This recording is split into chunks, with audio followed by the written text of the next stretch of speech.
close your eyes and let yourself get comfortable.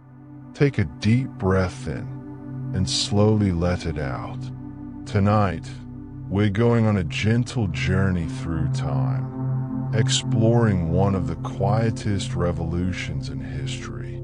It's a story about lines and spaces, about problems and solutions, and about how something so simple changed everything. You've seen them thousands of times. Those little zebra stripes on everything you buy, black lines and white spaces, sitting quietly on packages and cans and boxes. They seem so ordinary, so forgettable, but these little patterns hold a story that stretches back decades. A story of grocery stores in crisis, of inventors who wouldn't give up, and of a world that needed to move just a little bit faster. This library grows with its visitors.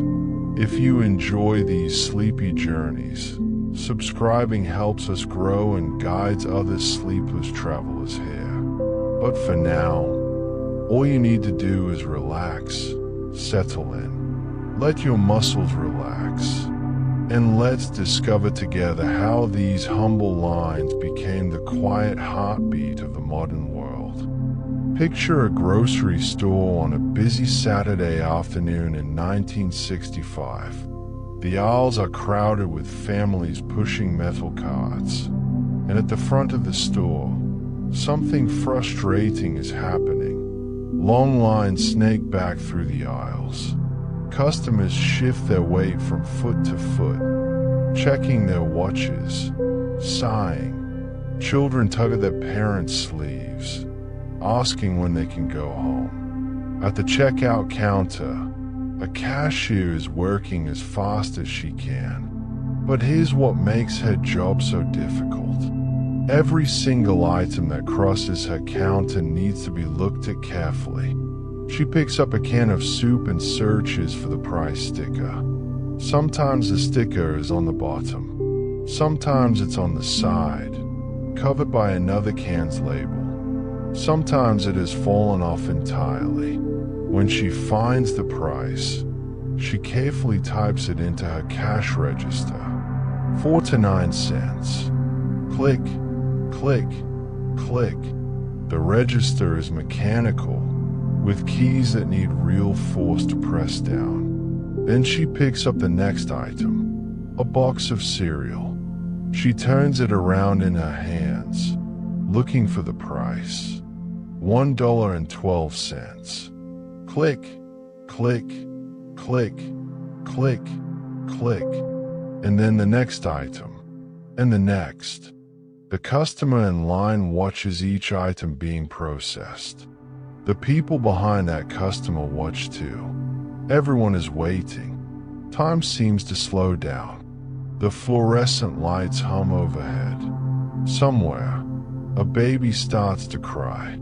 This was shopping in America before the barcode. And it wasn't just slow. It was filled with mistakes.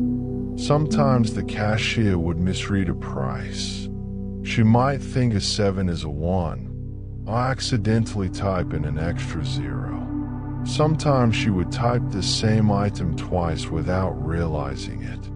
These errors happened all the time, creating problems for everyone. Customers would get home and discover they'd been charged for things they didn't buy, or they'd been charged the wrong price, paying too much or sometimes too little.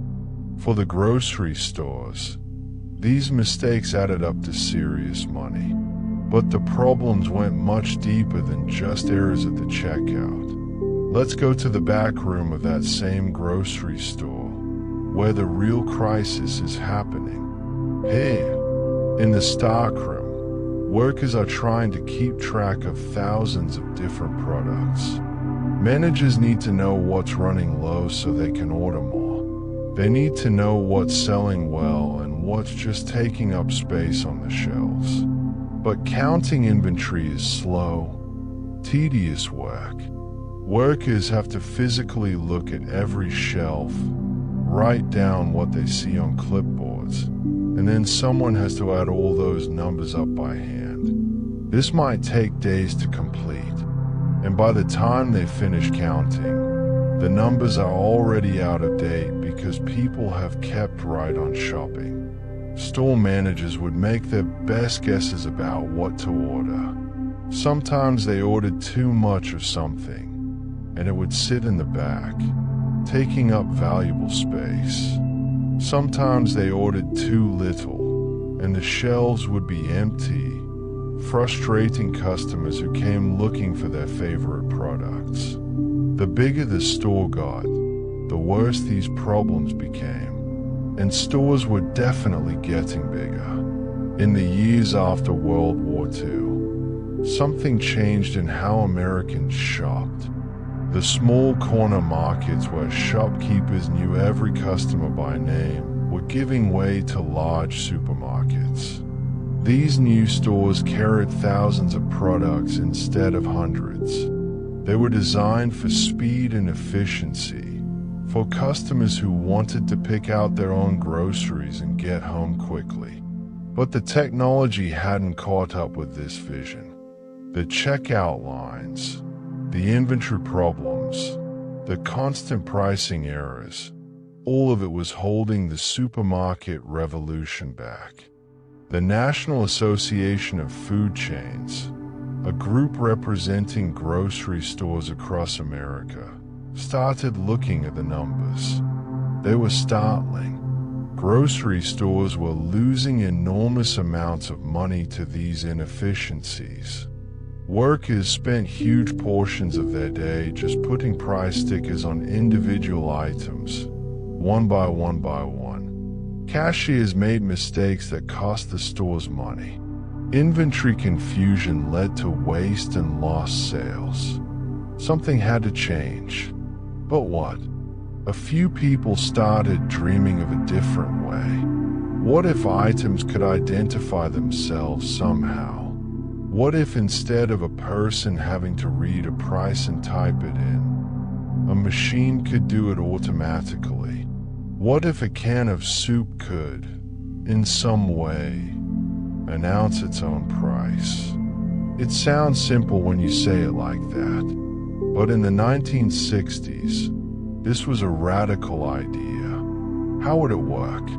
What technology could possibly make this happen? Some people experimented with special tags that use radio waves. Others thought about magnetic strips, like the ones that would later appear on credit cards. Still others imagined punch cards attached to every product. Each idea had problems. They were too expensive, too complicated, or too easy to damage. And then there was another question.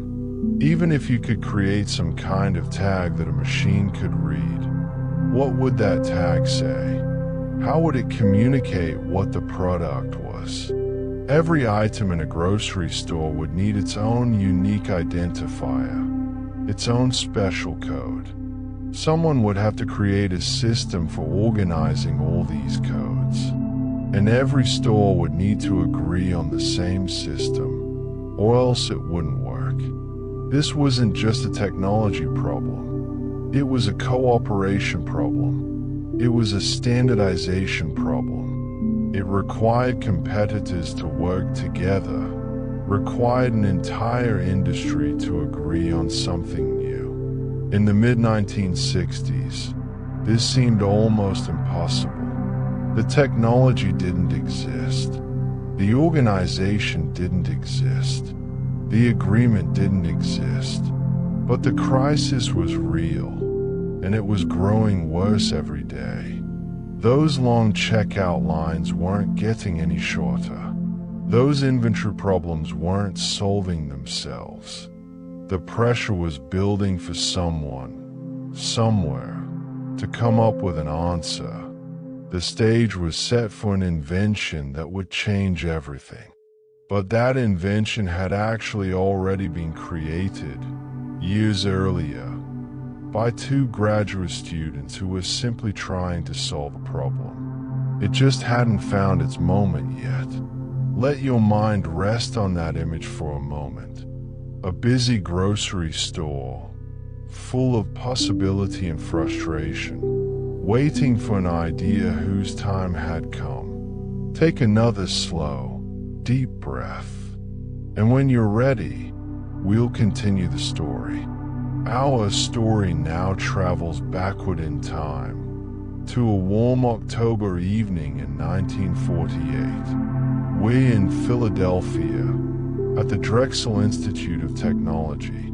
A graduate student named Bernard Silver is walking through the hallways when he overhears something interesting. The dean of the engineering school is talking with a representative from a local food chain. The food chain executive has a problem and has come to the university hoping someone there might help solve it. He needs a system, he explains, that can automatically read product information at the checkout counter. Something that would make the whole process faster and more accurate. The dean listens politely, but is not sure this is even possible with current technology. He tells the executive he'll think about it, but he doesn't sound very hopeful. The executive leaves, probably feeling a bit discouraged. But Bernard Silva, standing in the hallway, has been listening, and his mind is turning over this interesting problem. Automatically reading product information. He can't stop thinking about it. Bernard finds his friend Norman Woodland, another graduate student. Norman is brilliant, known for his creative thinking and his persistence. Bernard tells him about the food chain's problem, and together they start imagining solutions. At first, they think about using patterns of colored ink that could be read by a special light. They experiment with fluorescent inks that glow under ultraviolet light. But this idea has problems. The inks are expensive. The equipment needed to read them is complicated. And worst of all, the inks tend to fade over time. Norman keeps thinking about the problem even after their initial experiments fail. He's the kind of person who can't let go of a puzzle until he solves it. In the winter of 1948, Norman leaves Philadelphia and goes to stay with his grandfather in Miami Beach, Florida. He needs to think, to work on this problem in peace. One day, Norman is sitting on the beach. The sand is warm. The waves are rolling in, one after another, leaving foam patterns on the shore. Norman isn't really watching the ocean, though. He's thinking about code. He knows about Morse code, the system of dots and dashes used to send messages by telegraph. In Morse code, every letter is represented by a different pattern. The letter is dot dash. The letter B is dash dot dot dot. It's simple, elegant, and it works. What if, Norman thinks, you could create a similar code for products? Instead of dots and dashes, you could use lines. Thick lines and thin lines, with spaces in between.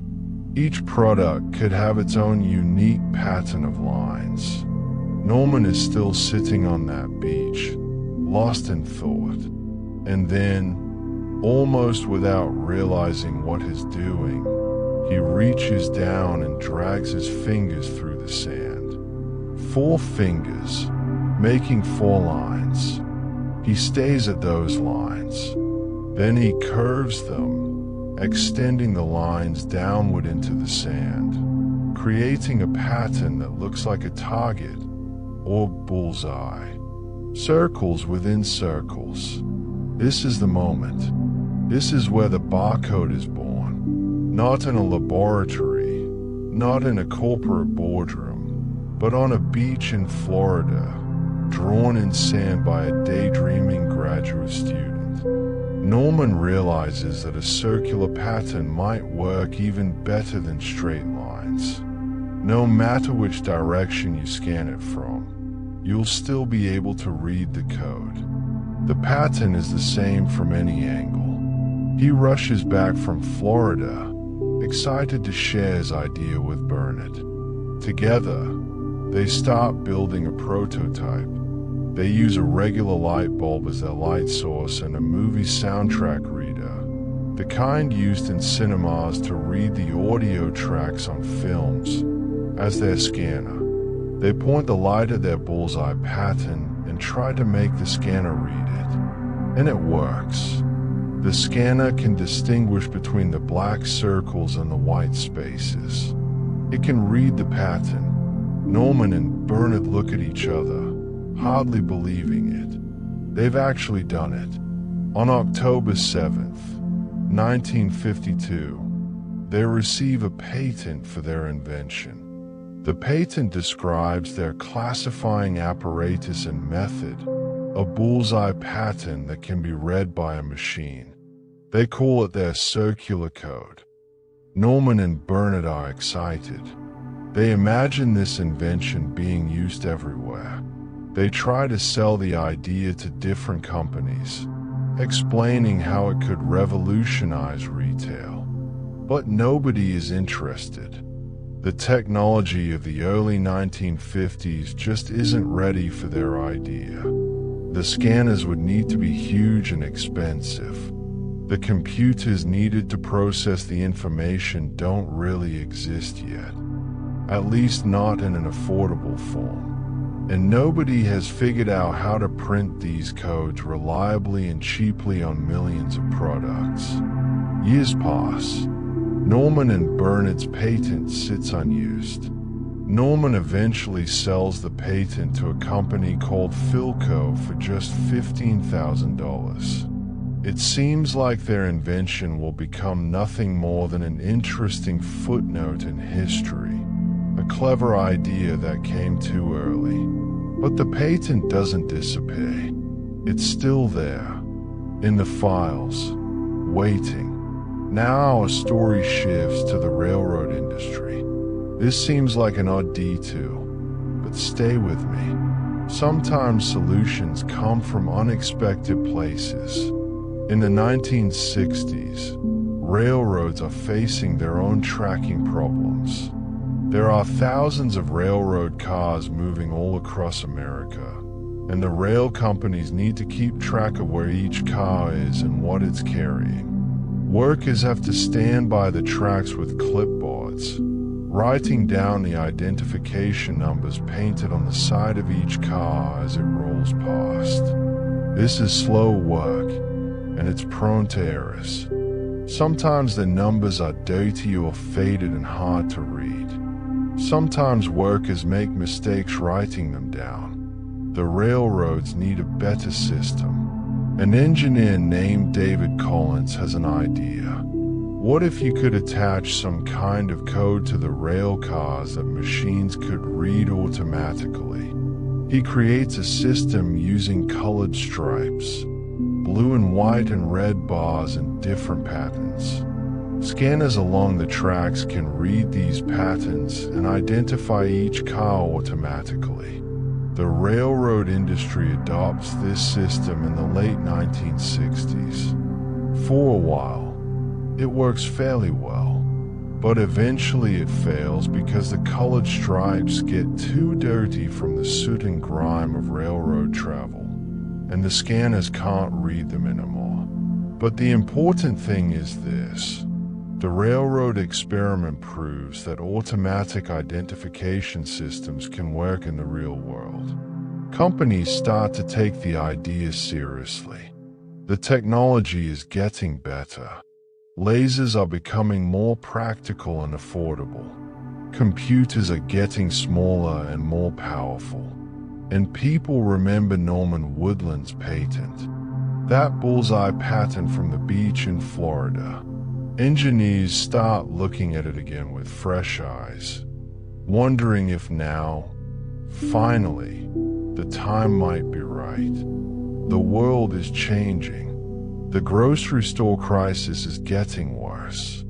The technology is getting better, and an idea that seemed impossible in 1952 is starting to look like the answer to everything.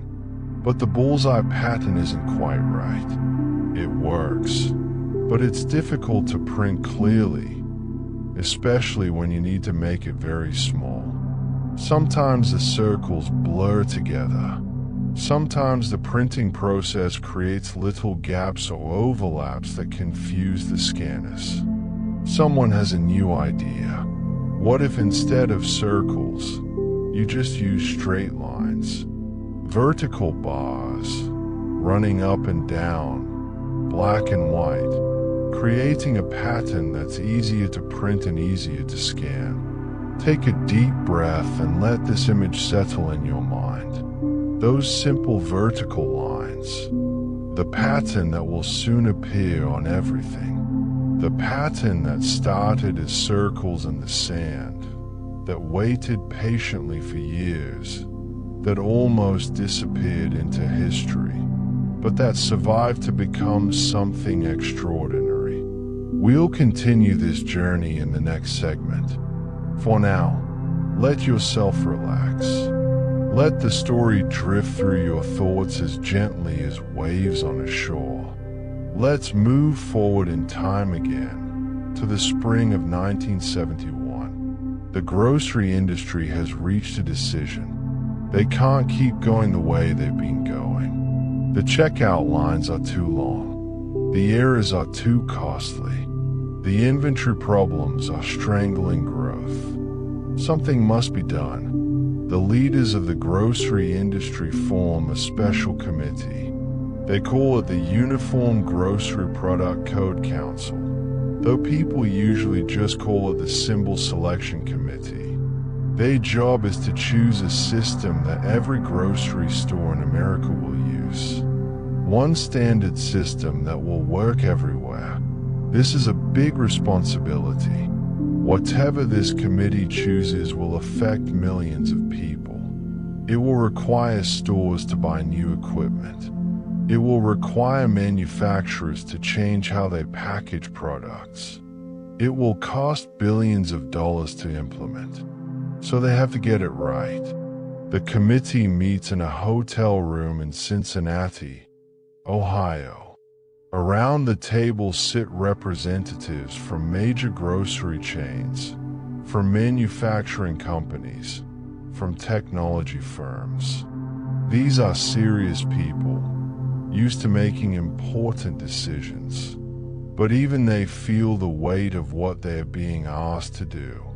They issue a challenge to the technology companies of America. Invent us a better way. Show us your best ideas. We'll choose the winner. Several companies accept the challenge. Each one believes they have the perfect solution. And so begins a quiet competition that will change the world.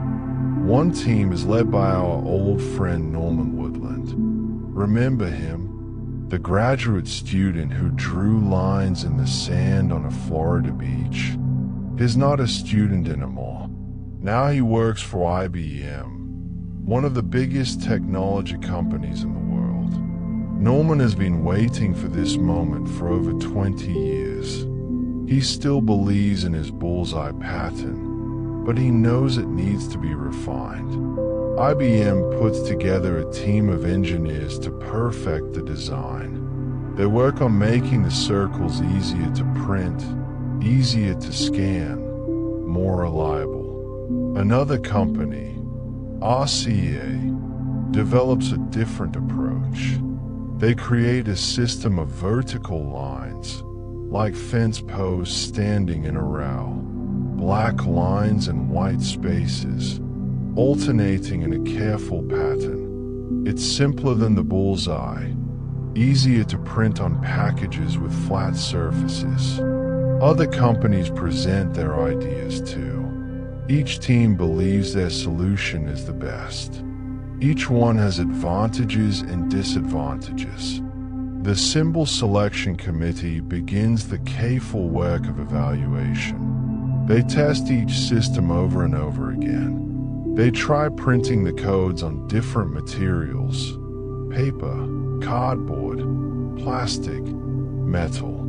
They try scanning them under different lighting conditions. They test them when the packages are wet, when they are dirty, when they are wrinkled or damaged.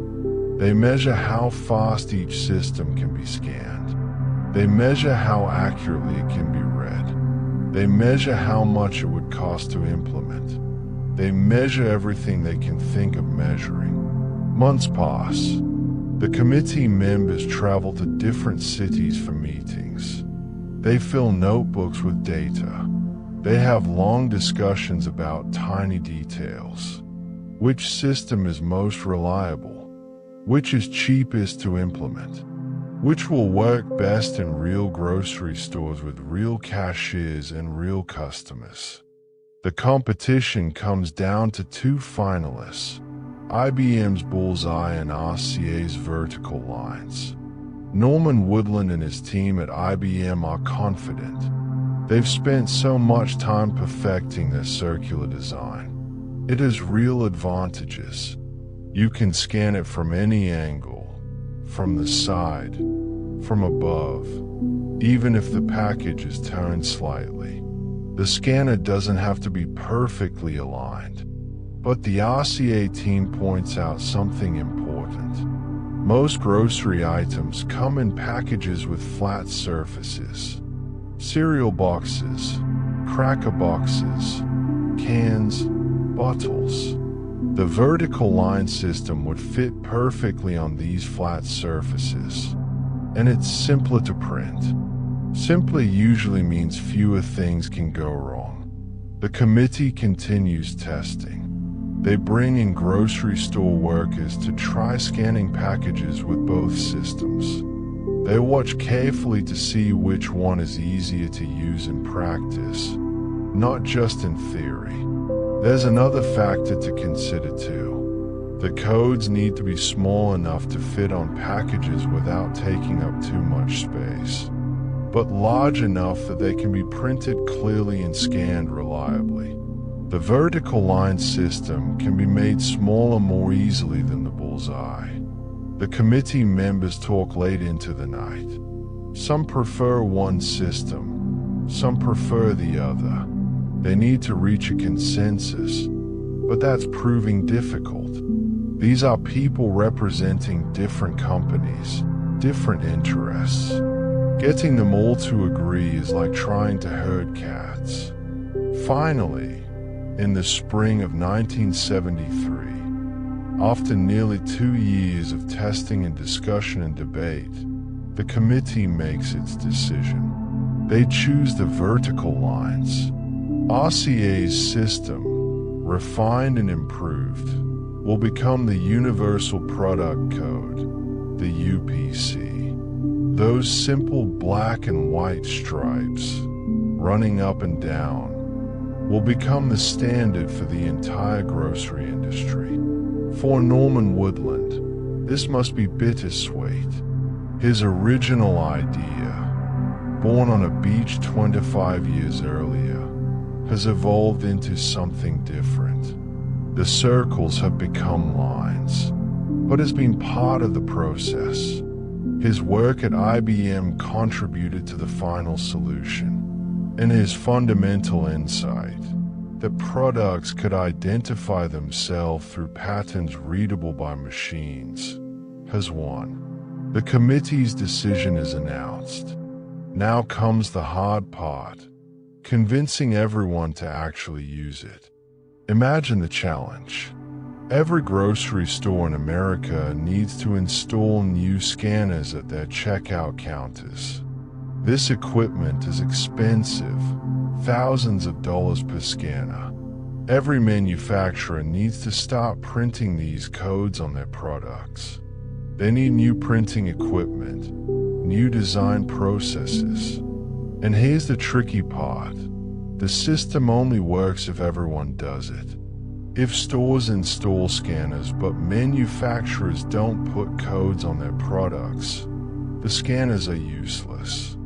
If manufacturers put codes on products but stores don't have scanners, the codes do nothing. It's like everyone has agreed to switch to a new language, but they all have to switch at the same time or nobody can understand anybody. Some store owners are skeptical. They worry about the cost. They worry about things breaking down. They worry that customers won't like the new system. Some manufacturers are reluctant to. They have to redesign their packaging, which costs money. They have to invest in printing equipment. They are not sure this will really make things better. But the committee has done its homework. They've calculated the savings that the new system will bring. Faster checkout means stores can serve more customers with fewer cashiers. Automatic inventory tracking means less waste, fewer empty shelves. Fewer pricing errors means happier customers and less money lost. The numbers are convincing. Slowly, carefully, the industry begins to prepare for change. Engineers start designing the scanners that will sit at checkout counters. Printer manufacturers start developing ways to print clear, reliable barcodes. Computer programmers start writing the software that will make it all work together. And somewhere, in offices and factories across the country, people are assigning numbers to products. This soup is 0-12345-67890. That cereal is 0-98765-43210. Each product, one by one, getting its own unique identifier. The world is getting ready for a quiet revolution. A revolution of lines and spaces, of light and shadow, of information moving faster than ever before. Take a slow breath and let this moment settle in your thoughts. A committee in a hotel room, making a decision that will echo through decades. Take another breath and rest. Now let's look closely at those stripes. Really closely. Imagine you're holding a box of cereal, looking at that small rectangle of black and white lines. Let's understand what you're seeing. At first glance, it looks random. Thick lines and thin lines, wide spaces and narrow spaces, all mixed together. But there's nothing random about it. Every single line, every single space, is exactly where it needs to be. Each one carries meaning. Let's start with something you might already know about. Have you ever heard of binary? It's the language that computers speak. In binary, everything is either 0 or 1, on or off, yes or no, black or white. Your computer, right now, is processing millions of zeros and ones every second. Every letter you type, every picture you see, every sound you hear, it all gets translated into zeros and ones deep inside the computer's brain. The barcode works the same way. Those black lines, they represent ones. The white spaces, they represent zeros. It's that simple and that elegant. But here's where it gets interesting. The barcode doesn't just use one thickness of line. It uses 4 different widths. Imagine you have 4 different sizes of building blocks. The thinnest one is 1 unit wide. The next is 2 units wide. Then 3 units. Then 4 units. You can arrange these blocks in different patterns, and each pattern means something different. A thin black line followed by a thin white space means one thing. A thick black line followed by a wide white space means something else. Let's walk through a real barcode together, nice and slow. On the left edge, you'll always see 3 thin lines in a pattern: black, white, black. This is like saying, "Hello, I'm starting now." It's the barcode's way of introducing itself to the scanner. These 3 lines are called the guard pattern. Then comes the first set of numbers. In a UPC barcode, there are 12 numbers total. The first 6 numbers identify the manufacturer, the company that made the product. Every company that wants to use barcodes gets their own unique manufacturer number. Let's say the first digit is the number 3. How do we write the number 3 in barcode language? Well, each digit from 0 to 9 has its own special pattern of black and white blocks. The number 3 is represented by a specific sequence: a 2-unit white space, then a 1-unit black line, then a 1-unit white space, then a 4-unit black line. The scanner reads this pattern of widths: 2, 1, 1, 4, and knows it means the number 3. Isn't that clever? Each of the first 6 digits gets encoded this way, one after another, creating a pattern of lines and spaces that identifies the manufacturer. In the very middle of the barcode, you'll see another guard pattern: 5 thin lines: white, black, white, black, white. This is like a comma in a sentence, telling the scanner, "Okay, we're switching to the second half now." After the middle guard comes the second set of 6 numbers. These identify the specific product. So while the first 6 digits say this was made by the Kellogg Company, the second 6 digits say this is corn flakes, the 12-ounce box. Here's something fascinating. The numbers on the right side of the barcode are encoded differently than the numbers on the left side. They use the opposite pattern, where the left side has black, the right side has white, and vice versa. It's like looking at a reflection in a mirror. Why would they do this? It's actually very smart. It helps the scanner know which direction it's reading. If you scan a barcode backward, from right to left instead of left to right, the scanner will notice because the patterns are reversed. It can flip the reading around and still understand the code correctly. After the last digit, there's one more guard pattern: black, white, black, saying that's the end. Thank you for reading. Now, you might have noticed that printed below the barcode, in regular numbers that humans can read, is a 13th digit. That's the check digit, and it's there for a special reason. Imagine the scanner reads the barcode, but one of the lines is smudged or unclear. The scanner might make a mistake. The check digit helps catch these mistakes. Here's how it works.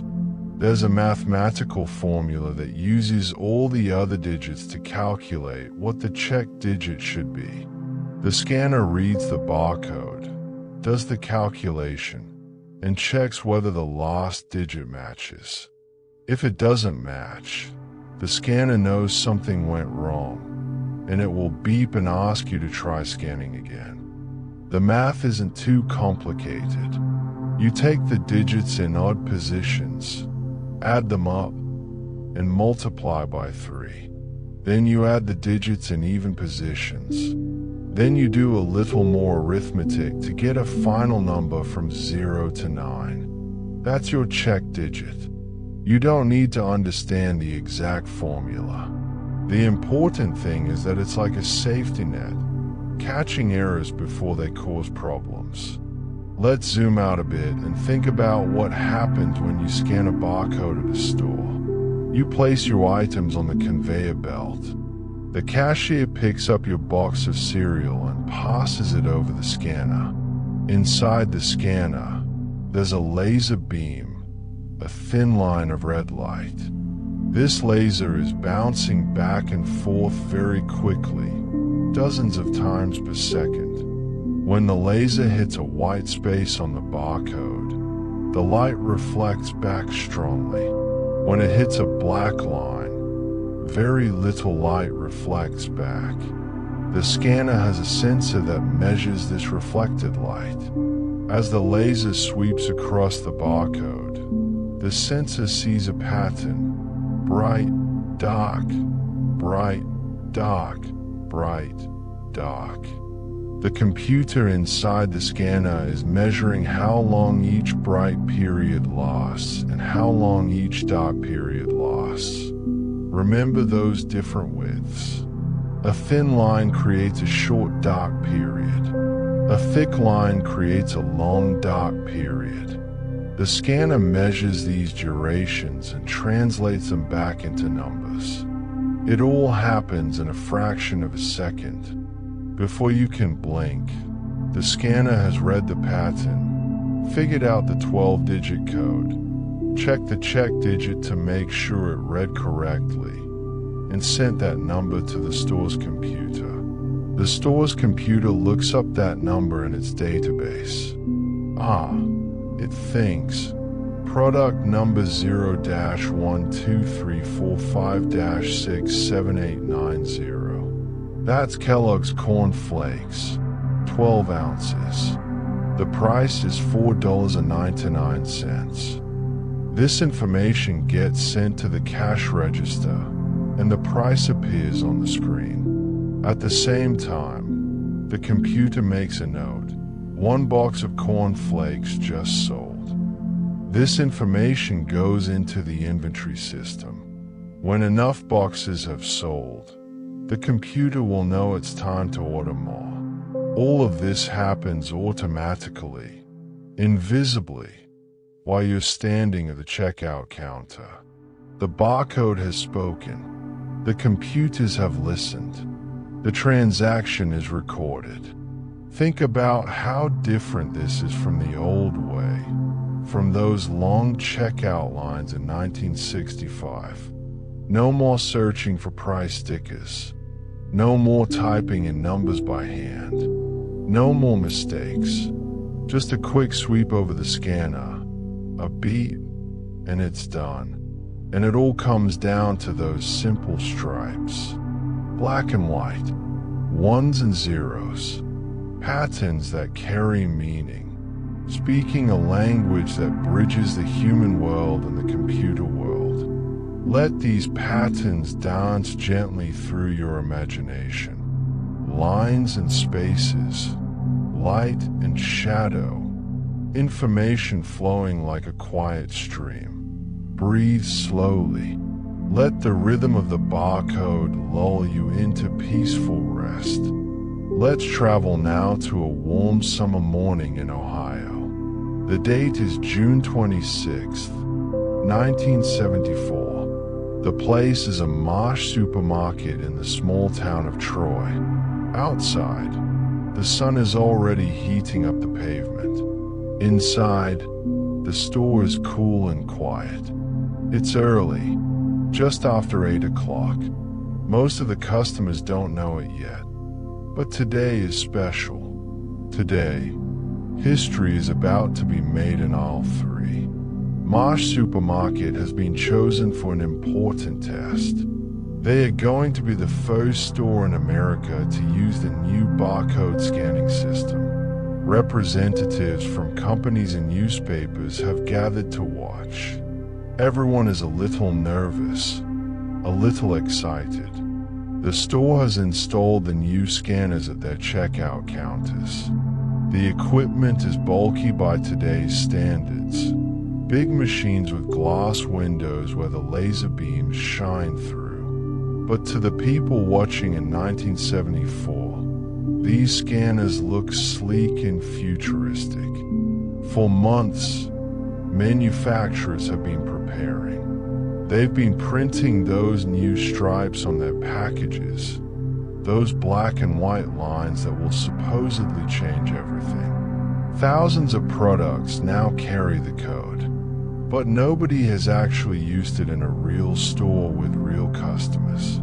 Until today, a woman named Clyde Dawson approaches the checkout counter. She's not famous. She's just a regular customer, shopping for regular things. She doesn't know she's about to become part of history. She places her items on the counter. The cashier begins scanning. The first few items pass over the scanner. The laser sweeps across them, and nothing happens. The watching crowd holds its breath. Has something gone wrong? Have they made a mistake? But the cashier stays calm. She tries again, adjusting the angle slightly. Still nothing. These first items don't have barcodes on them yet. Not all manufacturers have started using the system. Then Clyde Dawson's third item comes up. It's a simple pack of chewing gum, Wrigley's Juicy Fruit Gum, to be exact.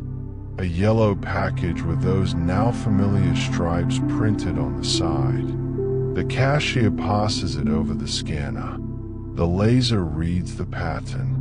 The computer processes the information. And then, beep, the price appears on the register screen. 6 to 7 cents.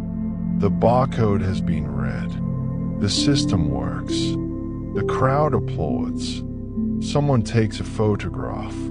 That pack of gum will eventually end up in the Smithsonian Museum in Washington, D.C., preserved as a piece of history.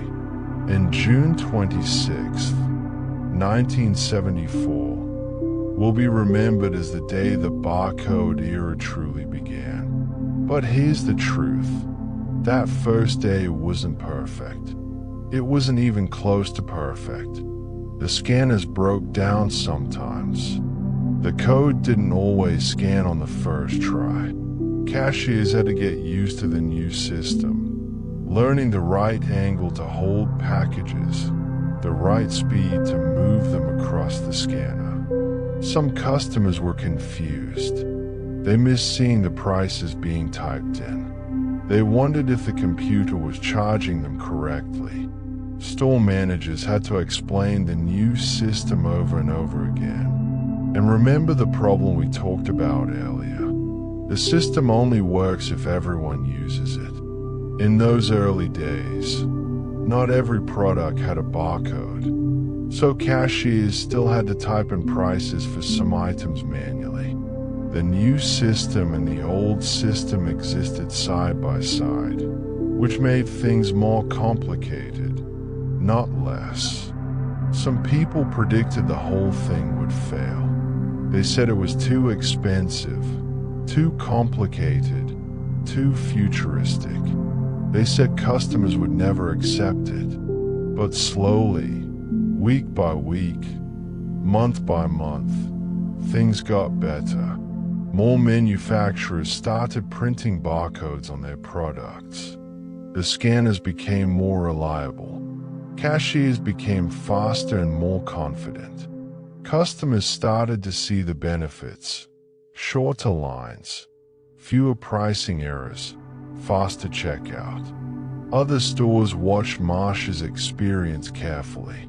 They saw the problems, yes, but they also saw the potential. They saw how much faster checkout could be when the system worked properly. They saw how inventory could be tracked automatically, how data could be gathered about what sold and what didn't. One by one, other grocery stores decided to install scanners. By the end of 1974, a handful of stores across America had the new technology. By 1975, there were dozens. By 1976, hundreds. The momentum was building. The revolution wasn't happening overnight. It was happening gradually, store by store, product by product, scan by scan. The engineers kept improving the technology. The scanners got smaller, more reliable, more affordable. The laser beams became more precise. The computers became faster at processing the information. And something interesting started to happen. People began to realize that barcodes could be useful for more than just grocery stores. Libraries started using barcodes to track books. Hospitals used them to track medical supplies and patient information. Factories used them to track parts moving through assembly lines. Warehouses used them to track inventory. Those simple stripes turned out to be incredibly versatile. Anywhere you needed to keep track of things, anywhere you needed to identify items quickly and accurately, barcodes could help. By the late 1970s, barcodes were appearing everywhere. On letters and packages at the post office, on luggage at airports, on rental cars, on library cards, on ID badges. The barcode had escaped from the grocery store and spread out into the world, solving problems that Bernard Silver and Norman Woodland had never even imagined when they first started thinking about automatic product identification back in 1948. That pack of Wrigley's gum, sitting now in its display case in the museum, represents more than just a first purchase. It represents a threshold crossed, a new era begun. It represents the moment when a dream became reality, when lines on a beach in Florida became lines on packages in millions of stores. Let your mind wander back to that June morning in Ohio. The nervousness, the excitement, the beep of that first successful scan. History often happens in quiet moments like this. Not with thunder and drama, but with a simple beep and a feeling of possibility. Take a deep breath, let it out slowly, and rest in that moment of beginning. The barcode is spreading across America, but what about the rest of the world? Let's drift across the Atlantic Ocean to Europe, where another story is unfolding. European retailers are watching what's happening in America with great interest. They see those checkout lines getting shorter. They see inventory being tracked automatically. They want these benefits too. But there's a problem. The American UPC system has 12 digits. European companies look at this and realize it won't work for them. Europe has more countries, more manufacturers, more variety packed into a smaller space. 12 digits won't be enough to give every European manufacturer their own unique code. So in 1976, European retail and manufacturing organizations come together to create their own system. They call it the European Article Number, or EAN for short. It's based on the same idea as the UPC, black and white stripes carrying information, but it uses 13 digits instead of 12. That extra digit gives them much more room. With 13 digits, they can assign unique codes to manufacturers in dozens of different countries. The first 2 or 3 digits identify which country the manufacturer is registered in. Then come the manufacturer's identification number, then the product number, and finally that check digit we talked about earlier. The EAN stripes look almost identical to UPC stripes, a little longer to accommodate the extra digit, but otherwise the same pattern of black and white lines. This is intentional and very clever. It means the same scanning technology can read both American UPC codes and European EAN codes. The European system launches, and it works beautifully. Stores across Europe begin installing scanners. Products begin carrying the new codes. The same transformation that happened in America begins happening in Europe. But now there's a new problem. American products are sold in Europe. European products are sold in America. Products from both places are sold in Asia, Africa, South America. The world is becoming more connected, more global. Products cross borders constantly. It would be chaos if every region had completely different systems. Imagine a scanner in Japan that couldn't read a code from Germany, or a warehouse in Brazil that couldn't process items from the United States. The solution is cooperation on a global scale. In 1977, organizations from 12 different countries come together and form a new group. They call it the European Article Numbering Association, though later it will change its name to GS1, which stands for Global Standards 1. The goal of GS1 is simple but ambitious. Create one universal language for barcodes that works everywhere in the world. They succeed. GS1 develops standards that everyone agrees to follow. These standards ensure that a barcode printed in China can be scanned in Canada. A barcode on a product made in Brazil can be read in Belgium. The system becomes truly global. Today, GS1 has member organizations in over 100 countries. They manage the assignment of those manufacturer identification numbers we talked about. They maintain the standards that keep the system working smoothly. They help new businesses get set up with barcodes, and the system keeps evolving. The original UPC barcode is still used, especially in North America. The EAN 13 barcode is used in most of the rest of the world, but there are now other types of barcodes too, designed for special purposes. There's a smaller version called EAN 8, which uses only 8 digits. This is perfect for tiny products that don't have room for a full-size barcode. Things like candy bars or lipstick tubes. There are barcodes designed specifically for books, using a system called ISBN. Barcodes for magazines using ISSN. Special barcodes for tracking packages as they move through shipping systems. And then, in recent years, a new kind of code has emerged. You've probably seen them. Those square patterns that look like digital mazes, full of tiny black and white squares arranged in a grid. These are called QR codes, and they can hold much more information than traditional barcodes.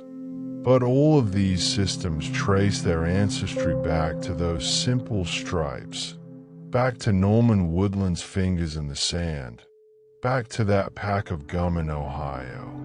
Think about how far we've come, from a world where every price had to be typed by hand, where inventory was counted with clipboards and pencils, where keeping track of things was slow and error-prone, to a world where information flows invisibly and instantly, where a beam of light reads a pattern in a fraction of a second, where computers know what's on every shelf in every store, what's moving and what's sitting still, what needs to be ordered and what needs to be marked down. The barcode didn't just make checkout faster. It transformed how we understand commerce, how we track things, how we move products around the world. It made possible the modern supply chain, where items can travel from a factory in one country to a warehouse in another to a store in a third, with every step monitored and recorded. It enabled online shopping, because warehouses can process orders so efficiently. It enabled just-in-time manufacturing, where parts arrive exactly when they are needed. It enabled global trade on a scale that would have been impossible before. And it all started with a simple idea. What if things could identify themselves? As you drift towards sleep, let yourself feel wonder at this quiet achievement. Billions of products, each one carrying its own identity in a pattern of lines. Millions of scanners reading these patterns, every hour of every day, all around the world. Information flowing like an invisible river, connecting everything to everything else. The barcode is all around you, so common you barely notice it. But now you know its story. You know about the grocery store crisis and the graduate students who wouldn't give up. You know about the committee in the hotel room and the pack of gum that made history. You know about the lines and spaces, the ones and zeros, the light and shadow. You know about the quiet revolution. Sleep well. Dream of patterns and possibility, of problems solved and futures created. Dream of lines in the sand that became the language of the world. Rest now. The story is complete.